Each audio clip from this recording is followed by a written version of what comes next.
Hi friends, MNS ಅಕಾಡೆಮಿಗೆ ಸ್ವಾಗತ. ಸ್ನೇಹಿತರೆ, SDA ಮತ್ತು FDAಗೆ ಸಂಬಂಧಿಸಿದಂತೆ ಭಾಗ 12 ವಿಡಿಯೋವನ್ನು ನಿಮಗಾಗಿ ತಂದಿದ್ದೇವೆ. ಈ ಒಂದು ವಿಡಿಯೋದಲ್ಲಿ ನಾವು 2018ರ FDA ಪ್ರಶ್ನೆ ಪತ್ರಿಕೆಯಲ್ಲಿ ಕೇಳಲಾದ ಇತಿಹಾಸದ ಪ್ರಶ್ನೆಗಳ ಸಂಪೂರ್ಣ ವಿಶ್ಲೇಷಣಾತ್ಮಕ ಮಾಹಿತಿಯನ್ನು ನಿಮಗಾಗಿ ತಂದಿದ್ದೇವೆ. ದಯವಿಟ್ಟು ಈ ವಿಡಿಯೋವನ್ನು ಕೊನೆಯವರೆಗೂ ವೀಕ್ಷಿಸಿ. ಹಾಗೆಯೇ ನಮ್ಮ MNS ಅಕಾಡೆಮಿ ಚಾನಲನ್ನು ಸಬ್ಸ್ಕ್ರೈಬ್ ಮಾಡಿ, ಲೈಕ್ ಮಾಡಿ, ಶೇರ್ ಮಾಡಿ. ಹಾಗೆಯೇ ಇನ್ನೂ ಉತ್ತಮ ವಿಡಿಯೋವನ್ನು ಮಾಡಲಿಕ್ಕೆ ಕಮೆಂಟನ್ನು ನೀಡಿ.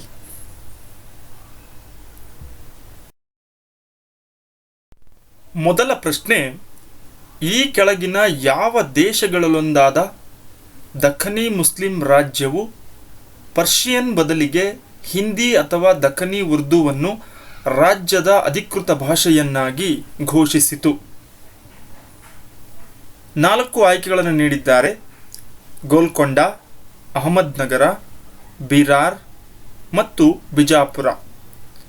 ಸ್ನೇಹಿತರೆ, ನಮಗೆಲ್ಲ ತಿಳಿದಿರುವಂತೆ ಬಹುಮನಿ ಸುಲ್ತಾನರ ಆಳ್ವಿಕೆಯ ನಂತರ 5 ರಾಜವಂಶಗಳು ಸ್ವತಂತ್ರ ರಾಜ್ಯಗಳಾಗಿ ಘೋಷಣೆಯನ್ನು ಮಾಡುತ್ತವೆ. ಅವುಗಳಲ್ಲಿ ಗೋಲ್ಕೊಂಡ, ಅಹಮದ್ನಗರ, ಬಿರಾರ್, ಬಿಜಾಪುರ ಈ ಒಂದು ರಾಜ್ಯಗಳಲ್ಲಿ ದಖನ್ ಪ್ರದೇಶ ಅಂತ ದಕ್ಷಿಣ ಭಾರತವನ್ನು ಕರಿತೀವಿ.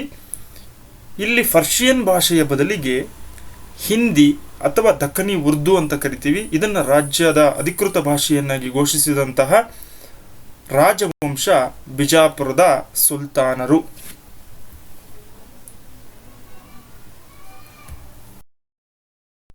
ಎರಡನೇ ಪ್ರಶ್ನೆ, ಈ ಕೆಳಗಿನ ಯಾವ ಭಕ್ತಿ ಪಂಥದ ಸಂತರಿಂದ ಬೋಧಿಸಲ್ಪಟ್ಟ ಶುದ್ಧಾದ್ವೈತ ಸಿದ್ಧಾಂತ ಎಂದು ಕರೆಯಲ್ಪಟ್ಟಿದೆ?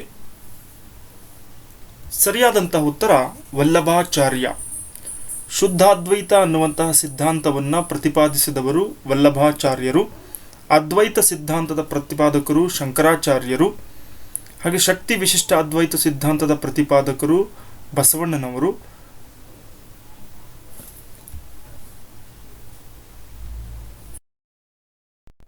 ಇವರಲ್ಲಿ ಯಾರು ಆಯುರ್ವೇದದ ಸ್ಥಾಪಕರಲ್ಲಿ ಒಬ್ಬರು? ಚರಕ, ಬ್ರಹ್ಮ, ಆಚಾರ್ಯ ಪುನರ್ವಸು ಮತ್ತು ಪತಂಜಲಿ. ಈ 4 ಜನರಲ್ಲಿ ಆಯುರ್ವೇದದ ಸ್ಥಾಪಕರಲ್ಲಿ ಒಬ್ಬರು ಅಂತ ಯಾರನ್ನು ಕರೆಯುತ್ತೇವೆ ಅಂತ ಗಮನಿಸುವುದಾದರೆ ಚರಕ ಸರಿಯಾದಂತಹ ಉತ್ತರ. ಭಾರತದ ಪ್ರಾಚೀನ ವೈದ್ಯ ಪದ್ಧತಿಗಳಲ್ಲಿ ಗಿಡಮೂಲಿಕೆಗಳನ್ನು ಬಳಸುವ ಮೂಲಕ ಮಾನವನ ರೋಗಗಳಿಗೆ ಗುಣವನ್ನು ಪತ್ತೆ ಹಚ್ಚುವಂತಹ ವೈದ್ಯ ವಿಜ್ಞಾನ ಆಯುರ್ವೇದವಾಗಿತ್ತು. ಇದರ ಸ್ಥಾಪಕರಲ್ಲಿ ಒಬ್ಬರು ಚರಕ.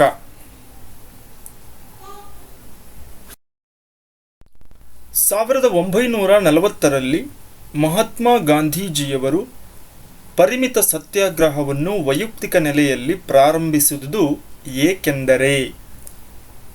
ಇದಕ್ಕೆ ಸರಿಯಾದ ಕಾರಣವನ್ನು ನೀಡಬೇಕು.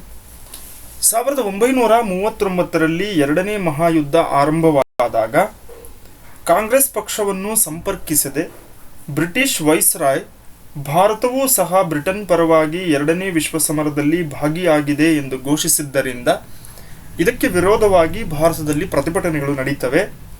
ಕಾಂಗ್ರೆಸ್ ಸಚಿವ ಸಂಪುಟಗಳು ರಾಜೀನಾಮೆಯನ್ನು ಸಮೇತ ನೀಡ್ತವೆ. ಆಗ ಮಹಾತ್ಮ ಗಾಂಧೀಜಿಯವರು ಭಾರತದ ಸ್ವಾತಂತ್ರ್ಯ ಬೇಡಿಕೆಯನ್ನು ಶಾಂತಿಯುತವಾಗಿ ಒಪ್ಪಿಕೊಳ್ಳಲಿಕ್ಕಾಗಿ ಮತ್ತು ತತ್ಕ್ಷಣವೇ ಮಧ್ಯಂತರ ಭಾರತೀಯ ಸರ್ಕಾರವನ್ನು ರಚಿಸಲಿಕ್ಕಾಗಿ ಬ್ರಿಟಿಷ್ ಆಳ್ವಿಕೆಗೆ ಒಂದು ಅವಕಾಶವನ್ನು ನೀಡಬಯಸಿದರು. ಈ ಒಂದು ವೈಯಕ್ತಿಕ ಸತ್ಯಾಗ್ರಹವನ್ನು 1940ರಲ್ಲಿ ಮಾಡುವ ಮೂಲಕ.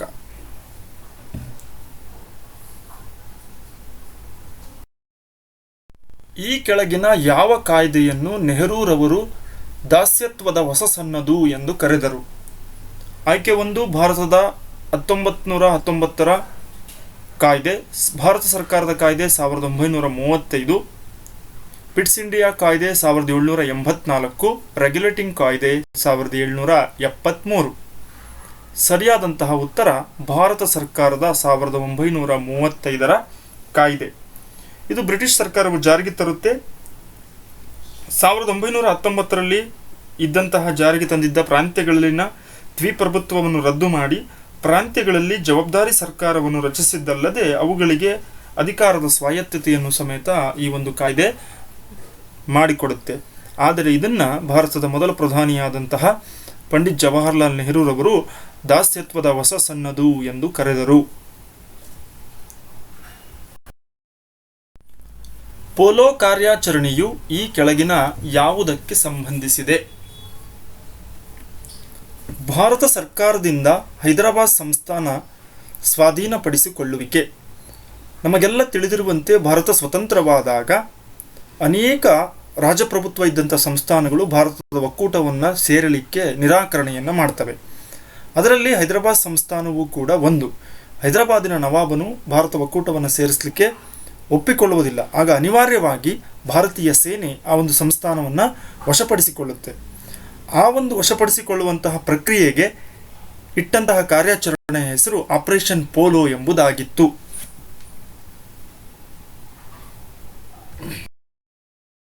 ಸಾವಿರದ 1927ರ ಬಟ್ಲರ್ ಸಮಿತಿಯ ಬಹುಮುಖ್ಯ ಧ್ಯೇಯ ಏನಾಗಿತ್ತು? ಸರಿಯಾದಂತಹ ಉತ್ತರ ಭಾರತ ಸರ್ಕಾರ ಮತ್ತು ಭಾರತೀಯ ಮಾಂಡಲಿಕ ರಾಜ್ಯಗಳ ನಡುವಣ ಸಂಬಂಧವನ್ನು ಸುಧಾರಿಸುವುದು ಬಟ್ಲರ್ ಸಮಿತಿಯ ಮುಖ್ಯವಾದಂತಹ ಧ್ಯೇಯವಾಗಿತ್ತು. ಮೊಘಲರ ಆಸ್ಥಾನದಲ್ಲಿದ್ದಂತಹ ಯಾರನ್ನು ತುರಾನೀಸ್ ಎಂದು ಕರೆಯುತ್ತಿದ್ದರು? ಸರಿಯಾದಂತಹ ಉತ್ತರ ಇರಾನ್ನಿಂದ ಬಂದವರನ್ನು, ಇರಾನ್ ದೇಶದಿಂದ ಬಂದಂಥವರನ್ನು ಮೊಘಲರ ಆಸ್ಥಾನದಲ್ಲಿ ಇರ್ತಾರೆ ಇವರನ್ನು ತುರಾನೀಸ್ ಎಂಬ ಪದ ಬಳಕೆಯಿಂದ ಕರೆಯುತ್ತಿದ್ದರು. ಹೊಂದಿಸಿ ಬರೆಯಿರಿ. ಅಲಾಯ್ ದರ್ವಾಜಾ, ಹಾಜ್ ಕಾಸ್, ಶಾಲಿಮಾರ್ ಬಾಗ್ ಮತ್ತು ಅಡಾಯಿ ದಿನ್ಕಾ ಝೋಪಡಾ ಎನ್ನುವಂಥ ಎ ಪಟ್ಟಿಯಲ್ಲಿರುವಂತಹ ವಾಸ್ತುಶಿಲ್ಪಗಳಿಗೆ ಬಿ ಪಟ್ಟಿಯಲ್ಲಿರುವಂತಹ ಮನೆತನಗಳನ್ನು ಸರಿಯಾಗಿ ಜೋಡಿಸಬೇಕು. ಗುಲಾಮಿ ಮನೆತನ, ಮೊಘಲ್ ಮನೆತನ, ಖಿಲ್ಜಿ ಮನೆತನ ಮತ್ತು ತುಘಲಕ್ ಮನೆತನ. ಅಲೈ ದರ್ವಾಜವನ್ನು ನೋಡಿದಾಗ ಅಲೈ ದರ್ವಾಜವು ಅಲ್ಲಾವುದ್ದೀನ್ ಖಿಲ್ಜಿಯಿಂದ ನಿರ್ಮಾಣವಾಗುತ್ತದೆ. ಹಾಗಾಗಿ 1ನೇಯದಕ್ಕೆ ಸಿ ಸರಿಯಾದಂತಹ ಉತ್ತರ. ಎಲ್ಲ ಕಾಲಾನುಕ್ರಮಣಿಗಳನ್ನು ಸರಿಯಾಗಿ ನೋಡೋದಾದರೆ ಅಲೈ ದರ್ವಾಜಾ ಖಿಲ್ಜಿ ಮನೆತನ ಸರಿಯಾದಂಥ ಉತ್ತರ. ಹಾಜ್ ಕಾಸ್ ಎಂಬುದು ತುಘಲಕ್ ಮನೆತನಕ್ಕೆ ಸೇರಿದಂತಹ ಕಟ್ಟಡವಾಗಿದೆ. 3ನೇಯದು ಶಾಲಿಮಾರ್ ಬಾಗ್ ಏನಿದೆ ತೋಟ, ಇದು ಮೊಘಲ್ ಮನೆತನಕ್ಕೆ ಸೇರಿದಂಥದ್ದು. ನವದೆಹಲಿಯಲ್ಲಿ ಇದನ್ನು ಕಾಣಬಹುದು. ಅಡಾಯಿ ದಿನ್ಕಾ ಚೋಪಡ ಗುಲಾಮಿ ಮನೆತನಕ್ಕೆ ಸೇರಿದಂತಹ ವಾಸ್ತುಶಿಲ್ಪ ಶೈಲಿಯಾಗಿದೆ. ಶಿವಾಜಿಯನ್ನು ಸೋಲಿಸುವ ಸಲುವಾಗಿ ಬಿಜಾಪುರ ದೊರೆಯಿಂದ ಕಳುಹಿಸಲ್ಪಟ್ಟವರು ಯಾರು? ಶಿವಾಜಿಯು ಮರಾಠರ ಅತ್ಯಂತ ಪ್ರಸಿದ್ಧ ದೊರೆ. ಇವನು ಪಟ್ಟಾಭಿಷಿಕ್ತನಾದ ನಂತರ ಅನೇಕ ಸಾಮ್ರಾಜ್ಯಗಳನ್ನು ಗೆಲ್ಲೋದಕ್ಕೆ ಆರಂಭ ಮಾಡ್ತಾನೆ. ಉದಾಹರಣೆಗೆ ತೋರಣದುರ್ಗ, ರಾಯ್ಗಢ್, ಪುರಂದರದ ಕೋಟೆಗಳನ್ನು ವಶಪಡಿಸಿಕೊಳ್ಳಲು ಆರಂಭ ಮಾಡ್ತಾನೆ. ಇನ್ನು ಪೋರ್ಚುಗೀಸರ ನೆಲೆಯಾಗಿದ್ದಂತಹ ದಮನ್ನ ಮೇಲೆ ದಾಳಿ ಮಾಡಿ ಅಪಾರ ಹಣವನ್ನು ಕಪ್ಪವಾಗಿ ಪಡಿತಾನೆ. ಈ ಎಲ್ಲ ಕಾರ್ಯಾಚರಣೆಗಳಿಂದ ಶಿವಾಜಿ ದಖನ್ನ ಒಂದು ಪ್ರಬಲ ಶಕ್ತಿಯಾಗಿ ಬೆಳೆಯೋದಕ್ಕೆ ಆರಂಭ ಮಾಡ್ತಾನೆ.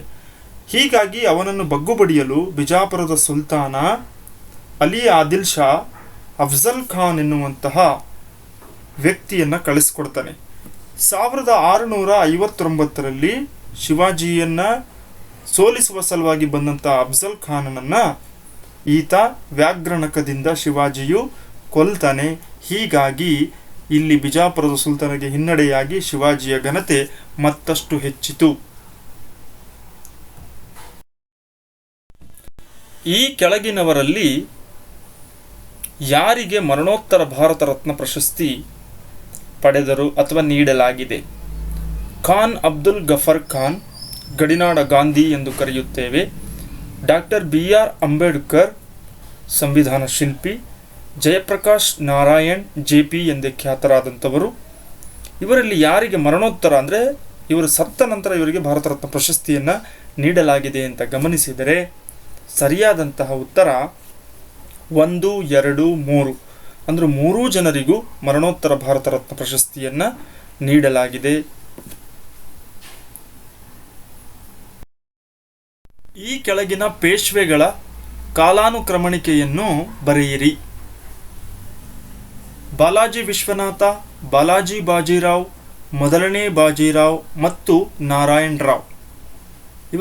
ಇವರ ಆಳ್ವಿಕೆಯ ಆಧಾರದ ಮೇಲೆ ಕಾಲಾನುಕ್ರಮಣಿಕೆಯಲ್ಲಿ ಜೋಡಿಸಬೇಕು.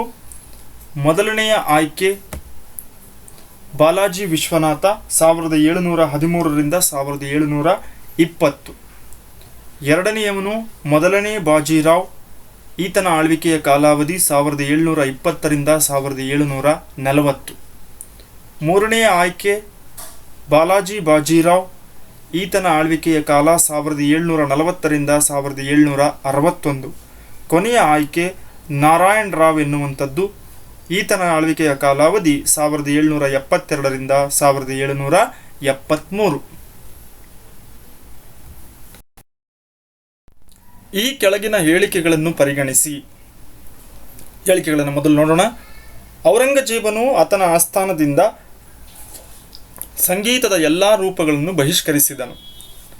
ಎರಡನೆಯದು, ಆತನು ವೈಯಕ್ತಿಕ ಧಾರ್ಮಿಕ ವರನೋಟದಲ್ಲಿ ಸಂಪ್ರದಾಯಿ ಸುನ್ನಿ ಮುಸ್ಲಿಮನಾಗಿದ್ದನು. ಈ ಎರಡೂ ಹೇಳಿಕೆಗಳನ್ನು ಪರಿಗಣಿಸಿದಾಗ ಇದರಲ್ಲಿ ಔರಂಗಜೇಬನಿಗೆ ಸಂಬಂಧಪಡುವಂತಹ ಹೇಳಿಕೆ ಯಾವುದು ಅಂತ ನೋಡೋದಾದರೆ ಸರಿಯಾದಂತಹ ಉತ್ತರ 1 ಮತ್ತು 2 ಎರಡೂ ಸರಿ. ಅಂದರೆ ಔರಂಗಜೇಬನು ಒಬ್ಬ ಕಟ್ಟ ಸುನ್ನಿ ಮುಸ್ಲಿಂ ಸಂಪ್ರದಾಯಿಯಾಗಿದ್ದರಿಂದ ಆತ ಅಲ್ಲಿಯವರೆಗೆ ಮೊಘಲರ ಕಾಲಾವಧಿಯಲ್ಲಿದ್ದಂತಹ ಎಲ್ಲ ರೀತಿಯ ಸಂಗೀತ ರೂಪದ ಮನರಂಜನಾ ಕಾರ್ಯಕ್ರಮಗಳನ್ನು ಆಸ್ಥಾನದಲ್ಲಿ ಬಹಿಷ್ಕರಿಸ್ತಾನೆ. ಇದಕ್ಕೆ ಕಾರಣ ಆತ ಒಬ್ಬ ಧಾರ್ಮಿಕ ಮನೋಭಾವದನಾಗಿದ್ದರಿಂದ ಈತ ಈ ಒಂದು ಸುಧಾರಣೆಗಳನ್ನು ಮೊಘಲ್ ಸಾಮ್ರಾಜ್ಯದಲ್ಲಿ ತರ್ತಾನೆ. ಭಾರತೀಯ ಇತಿಹಾಸದಲ್ಲಿ ಅಬ್ದುಲ್ ಹಮೀದ್ ಲಾಹೋರಿಯು ಯಾರು? 4 ಆಯ್ಕೆಗಳನ್ನು ಕೊಟ್ಟಿದ್ದಾರೆ. ಅಕ್ಬರನ ಆಳ್ವಿಕೆಯ ಅವಧಿಯಲ್ಲಿ ಅವನು ಪ್ರಮುಖ ಸೈನಿಕ ಕಮಾಂಡರ್ ಆಗಿದ್ದನು. ಶಹಜಾನನ ಆಳ್ವಿಕೆಯಲ್ಲಿ ಅವನು ಅಧಿಕೃತ ಚರಿತ್ರಕಾರನಾಗಿದ್ದನು. ಔರಂಗಜೇಬನ ಆಳ್ವಿಕೆಯ ಅವಧಿಯಲ್ಲಿ ಅವನು ಪ್ರಮುಖ ಶ್ರೇಷ್ಠ ಮತ್ತು ಔರಂಗಜೇಬನಿಗೆ ಅತ್ಯಂತ ಆತ್ಮೀಯನಾಗಿದ್ದನು. 4ನೇ ಆಯ್ಕೆ ಮೊಹಮ್ಮದ್ ಶಾನ ಕಾಲಾವಧಿಯಲ್ಲಿನ ಆಸ್ಥಾನ ಕವಿಯಾಗಿದ್ದನು. ಸರಿಯಾದಂಥ ಉತ್ತರವನ್ನು ಗಮನಿಸುವುದಾದರೆ ಈತ ಶಹಜಾನನ ಆಳ್ವಿಕೆಯಲ್ಲಿ ಅಧಿಕೃತ ಚರಿತ್ರಕಾರನಾಗಿರ್ತಾನೆ, ಅಬ್ದುಲ್ ಹಮೀದ್ ಲಾಹೋರಿ. ನೊಳಂಬವಾಡಿಗೊಂಡ ಮತ್ತು ತಲಕಾಡುಗೊಂಡ ಎಂಬ ವಿಶೇಷಣಗಳು ಈ ಕೆಳಗಿನವರಲ್ಲಿ ಯಾರ ನಾಣ್ಯದ ಮೇಲೆ ಕಂಡುಬಂದಿವೆ? ಅಂದರೆ ಈ ಬಿರುದುಗಳು ಯಾರ ನಾಣ್ಯದ ಮೇಲೆ ಕಂಡುಬಂದಿವೆ? 2ನೇ ಬಲ್ಲಾಳ, ಬಿಟ್ಟಿದೇವ, ವೀರ ಸೋಮೇಶ್ವರ ಮತ್ತು 3ನೇ ಸೋಮೇಶ್ವರ. ಇದರಲ್ಲಿ ಮೊದಲ ಮತ್ತು 2ನೇಯ ರಾಜರೇನಿದ್ದಾರೆ ಇವರು ಹೊಯ್ಸಳರಿಗೆ ಸಂಬಂಧಪಟ್ಟವರು. ಹಾಗಾಗಿ ಈ ಒಂದು ಬಿರುದುಗಳನ್ನು ಹೊಂದಿದಂಥವನು ಹೊಯ್ಸಳರ ಪ್ರಸಿದ್ಧ ಅರಸನಾದಂತಹ ಬಿಟ್ಟಿದೇವ ಅಥವಾ ವಿಷ್ಣುವರ್ಧನ. ಸರಿಯಾದಂತಹ ಉತ್ತರ ಬಿಟ್ಟಿದೇವ ಎಂಬುದಾಗಿದೆ. ಈತನಿಗೆ ನೊಳಂಬವಾಡಿಗೊಂಡ ಮತ್ತು ತಲಕಾಡುಗೊಂಡ ಎಂಬ ಬಿರುದುಗಳು ಇದ್ದವು. ಪ್ರಸಿದ್ಧ ಜೈನ ಪಂಡಿತನಾದ ಜಿನಸೇನನು ಈ ಕೆಳಗಿನ ಯಾವ ದೊರೆಯ ಆಸ್ಥಾನದಲ್ಲಿದ್ದನು?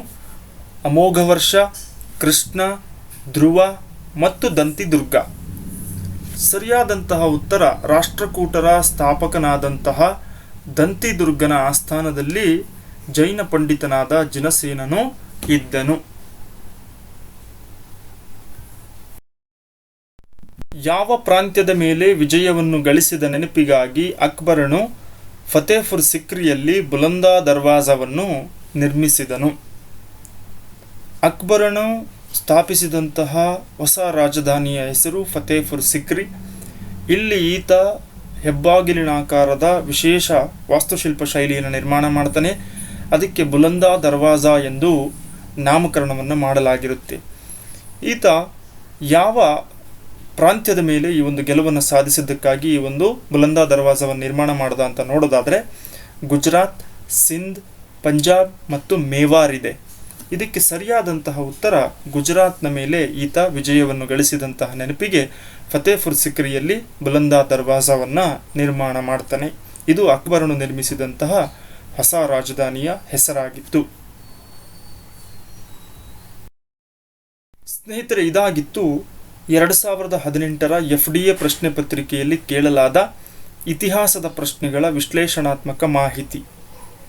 ನಮ್ಮ ಈ ಪ್ರಯತ್ನ ನಿಮಗೆ ಇಷ್ಟವಾಗಿದೆ ಅಂತ ಅಂದ್ಕೊಳ್ತೀವಿ. ಮುಂದಿನ ವಿಡಿಯೋಗಳನ್ನು ಹೀಗೆ ನೋಡ್ತಾ ಇರಿ.